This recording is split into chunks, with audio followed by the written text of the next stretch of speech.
Olá, meu irmão, minha irmã. Mais uma vez, o programa Voz da Igreja é preparado para você.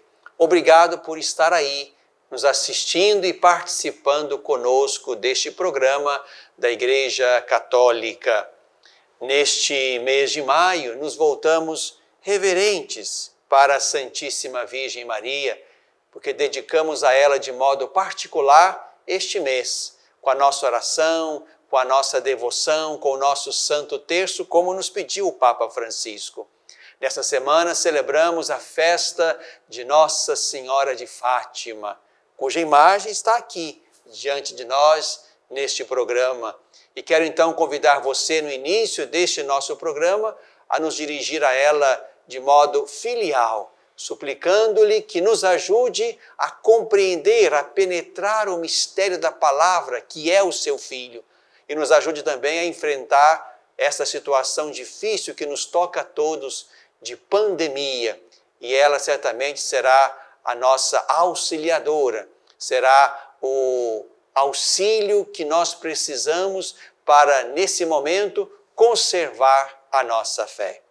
Ave Maria, cheia de graça, o Senhor é convosco. Bendita sois vós entre as mulheres, e bendito é o fruto do vosso ventre, Jesus. Santa Maria, Mãe de Deus, rogai por nós, pecadores, agora e na hora de nossa morte. Amém. Nossa Senhora de Fátima, rogai por nós. Que Maria, então, agora nos ajude a beber da fonte bendita da Sagrada Escritura, da fonte bendita que é a palavra que ela trouxe no seu ventre e que nos revelou tudo aquilo que Deus, o Pai, quer que nós saibamos dele, da Trindade, e quer que nós também, penetrando essa palavra, possamos descobrir acerca de nós mesmos. A palavra revela Deus e a palavra revela os desígnios dele em nosso favor. Vamos então ao texto do 6º domingo da Páscoa. É o texto do Evangelho de João, capítulo 14, versículos 15 a 21. Naquele tempo, disse Jesus: se me amais, guardareis os meus mandamentos, e eu pedirei ao Pai, e ele vos dará um outro defensor, para que permaneça sempre convosco, o Espírito da verdade, que o mundo não é capaz de receber, porque não o vê, nem o conhece. Vós o conheceis, porque ele permanece junto de vós e dentro de vós. Ainda um pouco de tempo e o mundo não me verá mais. Vós, porém, me vereis, porque eu vivo e vós vivereis. Naquele dia, conhecereis que eu estou no meu Pai, e vós em mim, e eu em vós. Quem acolhe os meus mandamentos e os observa, esse é quem me ama. Ora, quem me ama será amado por meu Pai, e eu o amarei e me manifestarei a ele. Meu irmão, minha irmã, estamos no contexto da última ceia no Evangelho de João. E aqui, mais uma vez, Jesus instrui os seus discípulos e quer que eles entendam que é preciso permanecer nele. E para permanecer em Jesus, é preciso, como ele lembra hoje, guardar os mandamentos. É assim, permanecendo nele e guardando os mandamentos, que se expressa amor na direção do Mestre. É assim que o texto começa e é assim que o texto termina. Se me amais, guardareis os meus mandamentos. E lá no final, versículo 21, quem acolhe os meus mandamentos e os observa, esse é quem me ama. Ora, quem me ama será amado pelo Pai, e eu o amarei e me manifestarei a ele. Então aqui estamos diante de um mistério de amor. Um mistério de amor que une Jesus ao seu Pai e que, nos unindo a Jesus, nos une também ao Pai.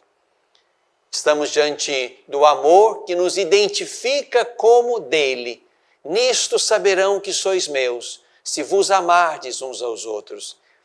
Esse amor que nós procuramos exatamente cultivar e fazer circular entre nós, nos põe em comunhão com Jesus e com o Pai. Quem me ama será amado por meu Pai e eu o amarei. Importante perceber, meu irmão, minha irmã, que já que nesse discurso de despedida, Jesus faz questão de dizer a eles que eles não ficarão sozinhos. Não vos deixarei órfãos. Venho a vós.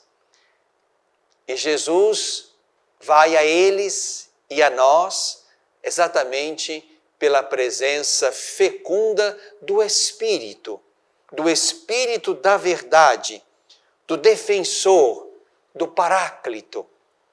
É este que Jesus promete. Depois que for para o Pai, Jesus promete receber e dar com o Pai o Espírito dele e do Pai. Esse Espírito permanecendo no coração do discípulo, ele vai dizer isso, faz questão de dizer isso, esse Espírito permanecerá convosco e dentro de vós, esse Espírito vai manter a nossa comunhão amorosa com Jesus. Nós temos neste caminho pascal nos perguntado onde está o Senhor que não está no túmulo, porque o túmulo está vazio. A partir desse texto, podemos responder que o Senhor está naqueles que vivem a experiência fecunda do amor, porque experimentam dentro de si mesmos esta presença do Espírito. Espírito que mantém aceso dentro de nós o fogo do amor do Senhor. O fogo que leva a cuidar, o fogo que leva a dar a vida, o fogo que leva a um amor capaz, sim, de perceber que o outro, na experiência cotidiana do lava-pés, o outro é o lugar onde eu me encontro com o Cristo, presente em mim e presente nele, e assim me mostro como o discípulo daquele que, tendo amado os seus, amou-os até o fim, o discípulo daquele que lavou os pés e nos deu exemplo para que nós também façamos a mesma coisa, o discípulo daquele que é capaz, portanto, de, numa relação gratuita, recíproca, fecunda de amor, revela que aquele coração é habitado pelo Espírito da verdade, pelo Espírito do Pai e do Filho, que nós recebemos como fruto bendito da paixão e ressurreição de Jesus. Por isso, meu irmão, minha irmã, neste final de semana, nós queremos exatamente contemplar o amor como um lugar bendito de manifestação do ressuscitado. Naqueles corações que se expandem num amor verdadeiramente sério, fecundo, grande, permanente, capaz de assumir o outro com as suas fraquezas e grandezas, com as suas pobrezas e riquezas, um amor capaz de mediar as relações entre nós, um amor que acolhe, que perdoa, que é samaritano, um amor que enxerga as necessidades do outro, um amor que intervém positivamente na direção do outro. E olha que nesse tempo de pandemia, nós estamos precisando exatamente disto, de um amor que me leve a repartir o que tenho, não só os bens materiais, mas também o afeto, mas também os bens espirituais. O amor que nos leva a estar atentos uns aos outros para que ninguém passe aperto maior do que aquele que poderia, para que a ninguém falte o pão de cada dia, para que a ninguém falte a graça de querer estar vivo e de enfrentar com coragem cada dia da pandemia que nos toca. É esse amor, portanto, que nos leva a ser solícitos uns com os outros, este amor que revela que nós somos de Cristo, que o Espírito dele habita em nós e que, de fato, ele não está no túmulo, mas continua amando e cuidando dos seus através daqueles que, recebendo o Espírito da verdade, são capazes de esticar os cuidados de Deus através dos cuidados que cada um manifesta na direção dos outros. Convido você, meu irmão, minha irmã, neste final de semana, onde celebraremos a Eucaristia e você vai participar dela pelas mídias, na sua comunhão espiritual, que peçamos exatamente isso a Jesus, a capacidade de permanecer nele, de permanecer no seu amor, de guardar os seus mandamentos. E aqui no quarto evangelho, o mandamento é dou-vos um novo mandamento, amai-vos como eu vos amei. Seja esta a nossa medida de amor nas relações de cada dia, porque é vivendo um amor assim que nós manifestamos ao mundo que o Espírito do ressuscitado habita em nós e Ele mesmo, Jesus, habita em nós. Bebemos da fonte.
coração deste tempo. No coração deste tempo estamos no mês de maio, bem no coração do mês de maio, mês de Maria. E para nós essa devoção ela é muito preciosa, muito difundida entre nós, aqui sobretudo no centro-oeste mineiro, mas certamente por toda parte. E queria com você, neste segundo bloco, visitar um texto do Concílio Vaticano II, onde, dentre outros tantos, nos deparamos também com Maria, aquilo que o Concílio Vaticano II diz de Maria. No documento em que se trata da Igreja, chamado Lumen Gentium, no capítulo 8º, todo ele nos encontraremos com a pessoa de Maria no mistério da Igreja e no mistério da salvação. Este é exatamente o título daquele capítulo 8º da Lumen Gentium. A bem-aventurada Virgem Maria, Mãe de Deus, no mistério de Cristo e no mistério da Igreja. E aqui, aprofundando exatamente esse vínculo entre Maria e Cristo, entre Maria e a Igreja, também aprenderemos a ser discípulos. Dentro deste 8º capítulo da Lumen Gentium, nos encontramos exatamente com parágrafos onde vamos perceber e compreender Maria como modelo da Igreja. No mistério da Igreja, diz o concílio, à bem-aventurada Virgem Maria pertence o primeiro lugar. Como discípula mais perfeita e fiel, assim como ensinaram um pouco depois Paulo VI, como discípula mais perfeita e fiel, Maria, portanto, é aquela que ocupa, que pertence ao posto número 1 dos discípulos. No mistério da Igreja, a Maria pertence o primeiro lugar. Por isso, podemos olhar para ela. Podemos olhar para ela e aprender dela também o exercício do nosso discipulado ao seu Filho Jesus Cristo. Em nenhum momento da fé cristã católica se põe sobre Maria um olhar que ofusca o seu Filho. Absolutamente. Maria é exatamente aquela que aponta para Jesus, leva a Jesus, nos faz conhecer e seguir o seu Filho. Fazei o que ele vos disser. É assim que Maria se dirige aos serventes lá na festa em Caná da Galileia. É assim que ela se dirige a nós. Fazei o que ele vos disser. Fazei o que ele vos disse.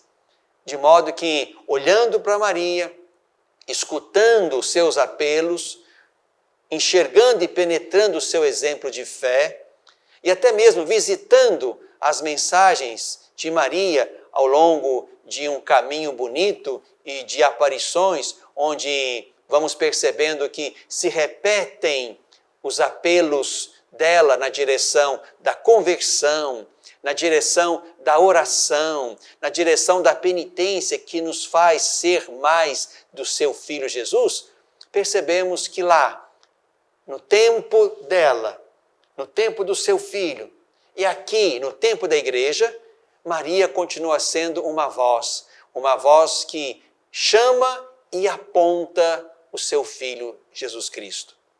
Ainda aqui, nesse belo texto do Concílio Vaticano II, podemos ler exatamente acerca da virtude de Maria. E uma virtude que a Igreja deve imitar. Lemos assim no número 65. Enquanto a Igreja já alcançou na bem-aventurada Virgem a perfeição que faz que ela se apresente sem mancha e sem ruga, nós, os fiéis, porém, continuam ainda a esforçar-se por crescer na santidade. Crescer na santidade, vencendo o pecado. Por isso, levantam os olhos para Maria, que refugie diante de toda a comunidade dos eleitos como modelo das virtudes. A Igreja, refletindo piedosamente sobre Maria e a contemplando à luz do Verbo feito homem, a Igreja penetra, cheia de respeito, mais e mais no íntimo do altíssimo mistério da encarnação. Isto é, Maria não nos vai levar a outro lugar senão ao mistério do seu Filho. Maria não vai nos levar a outro lugar senão para dentro da comunidade que crê, que espera, que faz memória do seu Filho Jesus Cristo. O texto continua. Maria, que entrou intimamente na história da salvação, de certo modo, reúne em si e reflete as maiores exigências da fé. Reflete e ensina as maiores exigências da fé. E aqui faço questão de citar um pequeno texto que nos liga exatamente ao tema do Evangelho que nós lemos e partilhamos há pouco. Aqui vamos ler acerca de Maria. A igreja, empenhada como está na glória de Cristo, torna-se mais semelhante ao seu modelo tão excelso, que é Maria, progredindo a igreja continuamente na fé, na esperança e no amor, buscando e cumprindo em tudo a vontade de Deus. Se o amor define e identifica o discípulo, esta mulher é primorosa na vivência desta virtude. Na virtude do amor que cuida, que zela, que protege, que está atento às necessidades dos outros. Poderíamos citar, para dizer só 2 ou 3 palavras do Evangelho que fazem aparecer esta virtude do amor e do cuidado. O zelo de Maria com a sua prima idosa Isabel, também ela grávida. O cuidado de Maria com aquele casal em cuja festa o vinho veio a faltar. A solicitude de Maria diante do seu filho pendente na cruz e ela ali de pé para mostrar o seu amor, para mostrar a sua capacidade de crer para além da cruz e da morte. Maria, portanto, meu irmão, minha irmã, é capaz de nos conduzir no caminho de um amor verdadeiro, onde também nós, no nosso tempo, como ela no seu tempo, onde nós aqui podemos também, a partir desse amor que se expande a partir de nós na direção dos outros, também revele que nós pertencemos a Jesus, o Filho bendito dela. E logo no final desse número 65, nós ainda lemos: a Virgem, durante a vida, foi modelo daquele amor materno de que devem estar animados todos aqueles que colaboram na missão apostólica da igreja. Maria é modelo daquele amor de que devem estar animados todos que colaboram na missão apostólica da igreja. Por isso, meu irmão, minha irmã, nesse mês de maio, no qual o Papa Francisco, sobretudo neste ano, nos convida aí na experiência da igreja doméstica, nos convida a rezar o Santo Terço, a meditar os mistérios da nossa salvação, a contemplar reverentes, com espírito filial, a Santíssima Virgem Maria. Certamente nessa oração simples e dos simples, que é o Santo Terço, meditando o mistério de Cristo, a partir do olhar nosso sobre a mãe do Verbo, certamente aí poderemos, na escola de Maria, aprender as lições do amor, do cuidado, da solicitude, da presença junto daqueles que sofrem, da atenção aos irmãos e das suas necessidades em cada tempo. Isso sim, aprendemos de Maria.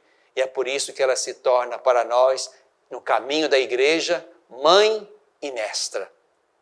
Mãe, porque fomos dados a ela. Eis o teu filho. O discípulo amado aos pés da cruz não é um, mas é a igreja que crê, diante do mistério da morte, da paixão de Jesus Cristo. Fomos dados a ela como filhos e a levamos para casa, assim diz o texto. A partir daquele momento, o discípulo levou Maria para a sua casa. Isto é, a nossa igreja é uma casa mariana. A sua casa é uma casa mariana. Então aprendemos sim desta mãe que nos foi dada e recebemos com alegria, e dessa nossa mestra, porque ela mesma é plena de graça, é portadora de virtudes, é modelo de virtudes.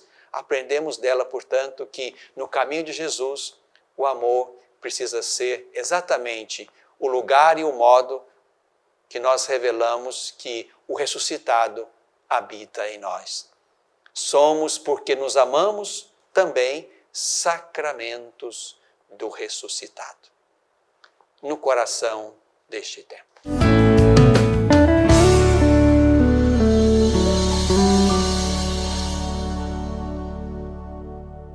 Às vezes, tudo que uma criança precisa para superar uma tempestade em sua vida familiar é encontrar um lar provisório.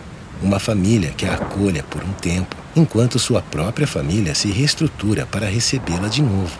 Essa é a proposta do Serviço Família Acolhedora. Transformar as dificuldades de hoje em possibilidades de futuro. Serviço Família Acolhedora. A tempestade passa, a vida continua. Participe e faça a diferença.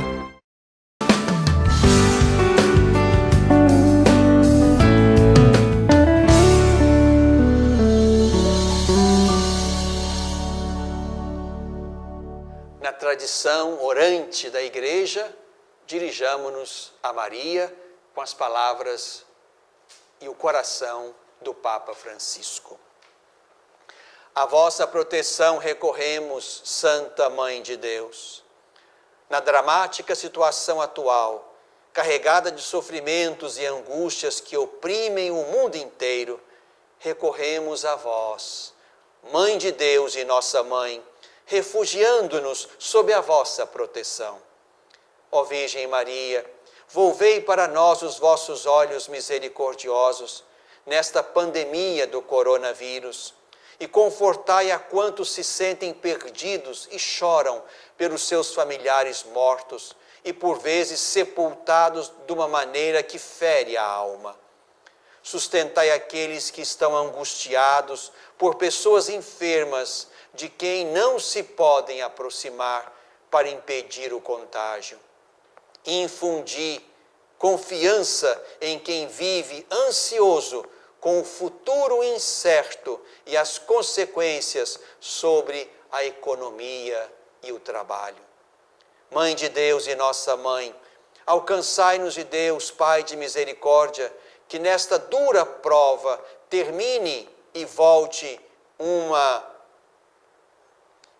Mãe de Deus e nossa Mãe, alcançai-nos de Deus, Pai de misericórdia, que esta dura prova termine e volte um horizonte de esperança e de paz. Como em Caná, intervinde junto do vosso divino Filho, pedindo-lhe que conforte as famílias dos doentes e das vítimas e abra o seu coração à confiança. Protegei os médicos, os enfermeiros, os agentes de saúde, os voluntários que neste período de emergência estão na vanguarda, arriscando a própria vida para salvar outras vidas. Acompanhai, Mãe, a sua fadiga heróica e dai-lhes força, bondade e saúde. Permanecei junto daqueles que assistem noite e dia os doentes, e dos sacerdotes que procuram ajudar e apoiar a todos com solicitude pastoral e dedicação evangélica. Virgem Santa, iluminai as mentes dos homens e mulheres de ciência, a fim de que encontrem as soluções justas para vencer este vírus. Assisti os responsáveis das nações, para que atuem com sabedoria, solicitude, generosidade, socorrendo aqueles que não têm o necessário para viver. programando soluções sociais e econômicas com clarividência e espírito de solidariedade.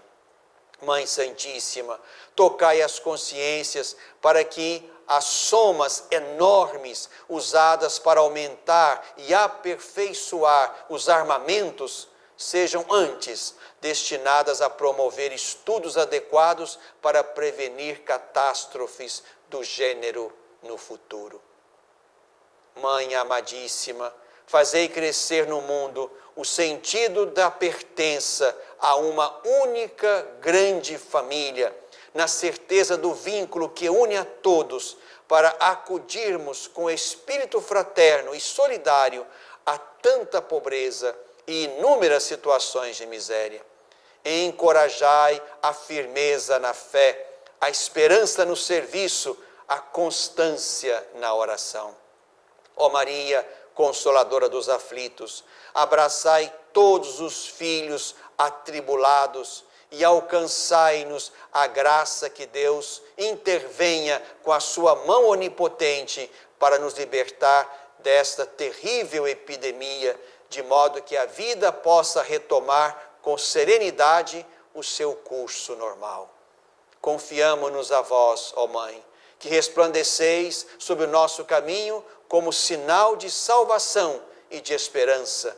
Ó clemente, ó piedosa, ó doce sempre, Virgem Maria. Amém. Fiquem com Deus. Até o próximo programa.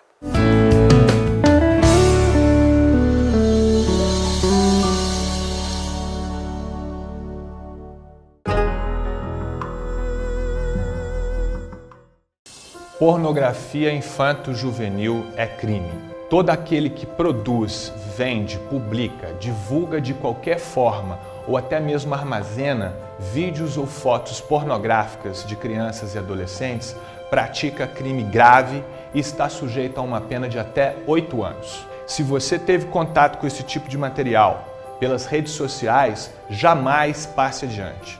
Não divulgue e nem guarde essas imagens criminosas. Denuncie quem publicou ao promotor de justiça ou à polícia.